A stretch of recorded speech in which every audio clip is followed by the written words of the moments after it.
So this video is going to be for people who are considering letting their parent back into their life. Um, a lot of people who know my story and some people who don't know my full story always give me a ton of crap about me not forgiving my mom, me not trying to make things right. But a lot of you really don't know that my mom and I have been on and off, no contact, like 3 times.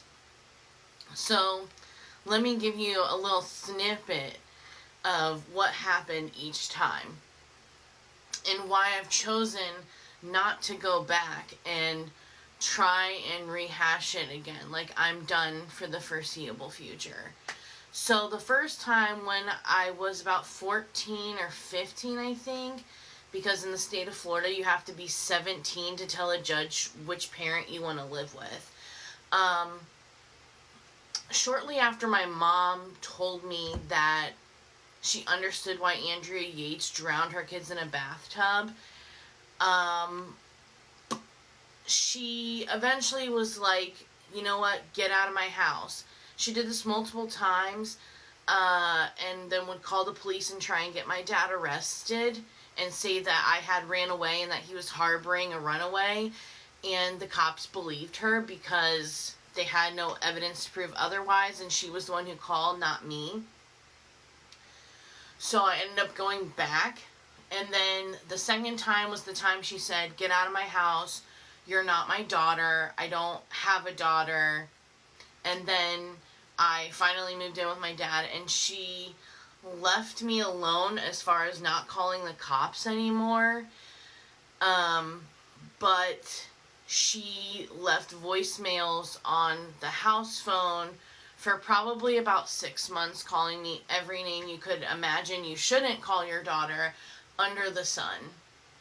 So that was the first time that I would say she kind of, well, no, I guess I kind of cut it off because I didn't call her back. I told my dad, and he was like, don't argue with her, that's what she wants. The second time that I decided to come back around, at least as far as I remember, is she called me and left a voicemail saying that my brother was dying, stating that his medications that he takes for seizures, because he does have epilepsy and he also has autism, but I don't think that's a factor in his medications, was wearing away like the lining of his stomach, and something about his heart, and possibly, I don't know. I don't remember what all it was, and I don't quite remember how old I was at that point. I don't think, maybe I was 18. And I made plans to go sit up at the hospital and visit him, because again, I wasn't super interested in having a relationship with her. But I had other things going on as well at the time. They weren't super important, but I had already made the plans. And as far as I was concerned, me sitting up there all day with him wasn't going to do anything. And I didn't really want to be around her that whole time. It was like, oh, I'll come by after this such and such time, and I think it was like after 12, something like that. So whatever it was, that was my business. I had already made the plan, and as soon as I knew, I made plans for immediately after to go there. Well, that wasn't enough, and then she proceeded to flip the script and say how I wasn't there for her, and attacked me, basically saying I was a horrible daughter and a horrible sister, and that I didn't really care about my brother. All of these things. Just so you know, my brother has a different dad, so if you're like, why wasn't your dad involved? It's like, because it's not his son. We have same mom, different dad. My brother's dad's a piece of garbage that took off and doesn't pay child support and take care of him. So, the third time was when I got my house. Oh, this is the real manipulative one. So she actually, at one point in my life, fist fought my cousin in the driveway of her like, dead mom's house, with my brother in her arms, and they had never talked since then. And at certain points in my life, she forbid me from talking to my cousin, even though we lived directly next door to her, and would literally, like, punish me and make me feel like a garbage person for speaking to her.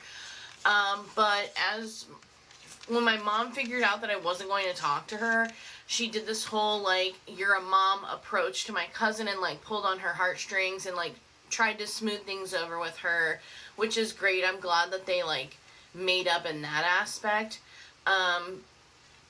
But she made it seem like she wanted to be a part of my cousin's life, like, more actively, and then quickly tried to, like, tell her that she wanted to make up with me, and gave her this whole long, like, spiel, right, about how she wanted to smooth it over with me. So then my cousin came to me and said, hey, she wants to smooth things over with you, and I said, well, let's see how long she sticks around, before, I said, I'll give it 6 months before, like, I consider talking to her, because I feel like she's just using you to get to me. And it's like, oh, well, she made up with you, so you should make up with her, type thing. Like, that's what I felt like she was trying to imply to my cousin, right? Again, trying to make me look bad. Well, long story short, it's not that they had, like, a falling out, but my mom definitely didn't keep up with her once she realized that that wasn't going to bring me back. At one point, I did start talking to her again during that, and I think it was, like, right as I bought my house, because I was like, oh, I'm going to be really close to her, like, I don't know, maybe she has changed, right? So I let her, like, back in my life, and when I bought my house, she came over and proceeded to tell me how cluttered my house was, from moving in. I had just moved in, and that I had too much stuff, and just couldn't even, like, share one, I'm proud of you, sweetie, good job, way to go, this is exciting, nothing. The only time my mom has ever been a good mom to me is when somebody else is attacking me. Then suddenly she turns into the mom that I wish I had, who was ready to fight and battle somebody. But other than that, it's very much if I'm the only one that's allowed to talk to you this way.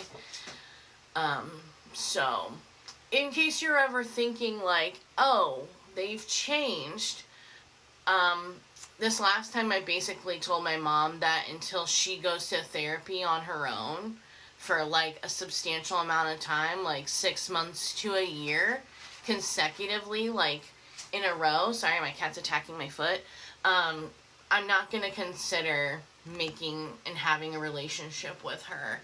And the same goes for anybody that's really in a narcissistic type of recovery. If you aren't seeing that person, like, do actual things to change, like, if there's no proof that they went to therapy, there's no nothing, I wouldn't even consider it, because it's just going to be a waste of time, honestly. Because, as another therapist told me, narcissists don't change unless they're forced to. So if you don't hold that boundary, if they know they can get you, whether that be directly speaking to you, or whether that be speaking to somebody else in your family and trying to triangulate you back into the fold, so to speak, of this relationship, you are just going to continually experience the same heartbreak, the same distress, the same patterns that you have experienced before. So please do not go against your better inner gut judgment and fall prey to this, because it has broken me more and more every time, and at this point it's easier to pretend like my mom is a stranger. She literally lives like 2 blocks from me, and she's never ever tried to make amends with me in a way that I felt like she actually meant what she said. She can tell everybody else how sorry she is, but she has never ever once told me that she's sorry. So there you have it.